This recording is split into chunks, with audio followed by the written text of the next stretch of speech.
Okay, saying this movie sucks is probably exaggerating it a bit, but to be fair, I felt it was a fun, fair, throwaway popcorn movie. Some enjoyment in parts, good special effects, lots big budget, but certainly I didn't felt it was great or anywhere near great. So I was really surprised when I came home and started looking at other people's reviews just to see what they thought of it. And to my surprise, most of them saying this movie is like one of the greatest Marvel movie ever. I was like, they're comparing to Star Wars and things like that, and I was like, what the hell? I think I could only find one popular review site on YouTube that actually didn't like this movie. So obviously I'm in the minority here who didn't like the movie, but certainly not the only one. So I just want to make this video to let people out there know that, other people who didn't like the movie, that there are other people like them who didn't like the movie either. And here's the reason why I didn't really love the movie that much. Okay, I mean I enjoyed it, but I certainly didn't think it was the greatest movie ever or even a great movie. Okay, so the first main reason is the casting. The casting of the main characters, I should say. Obviously, first off, is Chris Pratt as the main, hero, I guess. And he's just annoying. I didn't like his character in the Lego movie, and I even hate this character even more. I mean, he's just constantly trying to be funny, making stupid jokes, and it's like, he just doesn't have the charisma, I mean, lots of reviews have been comparing him to Han Solo. It's like, what? Harrison Ford is like 10 times more charismatic. You just love Han Solo, man. But this guy, it's just, no. I mean, it might have been better if they cast him as like one of these funny sidekicks, but even then he would be an annoying funny sidekick.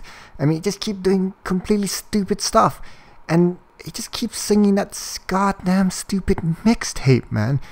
I mean, I loved all the songs in the mixtape, by the way. They're all classics. But, I mean, it just seems out of place in this movie. It's like, okay, we get it. I mean, the director, is this his favorite playlist or something? And he just wanted to put it in his movie just for, like, personal enjoyment. I mean, Jesus, they're all great songs, but just stop ripping them off and putting them in your movie for no reason. And the second character, Zoe Saldana, I think the casting was fine for this one. I mean, he's cast as the badass female character, and we've seen her played so many badass female characters in so many different movies. But the problem was, they cast her to be a badass, and then they made her character kind of pretty weak, to be honest. So that was a bit disappointing. And then the casting of the villains. I mean, okay, Ronan, who's the main villain in this movie, he's nearly there. I mean, his outfit looks good. His weapon with the big hammer, that looks pretty cool. But then his face, he just doesn't have quite the presence. He doesn't look quite evil enough, and his voice obviously is just not quite there yet. So it's pretty weak. And some of his action, I mean, his fights were kind of okay, but then his interaction with Thanos, it just doesn't seem that badass to me. And then Thanos, who's like the worst, most powerful, being in the galaxy, as they say in the movie. I think his looks is fine to me, but just his voice, it's just not quite there. It's not deep enough. If you've seen Superman the animation, I was expecting a voice similar to the guy who did Darkseid.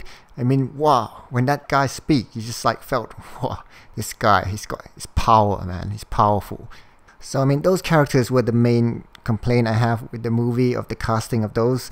But the rest were fine, especially the Holy Trinity, the Groot, Rocket, and Batista character, Drax the Destroyer.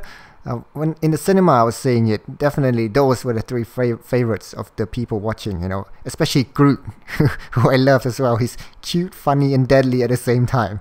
It's just, those three were fine. They had some good lines, lots of funny interchanges, and, those were fine. I mean, I would have enjoyed more if those three were just the main character. Just cut Chris Pratt characters and Zoe Saldana's character out. And just watching those three, it's just so much fun.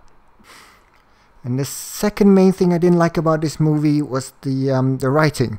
I mean, the plot was fine, it's been done many times before, but it's about how they execute it that's really important. And in this movie, there just seems to be so many just irrational action by the characters that I was like, why would they do that?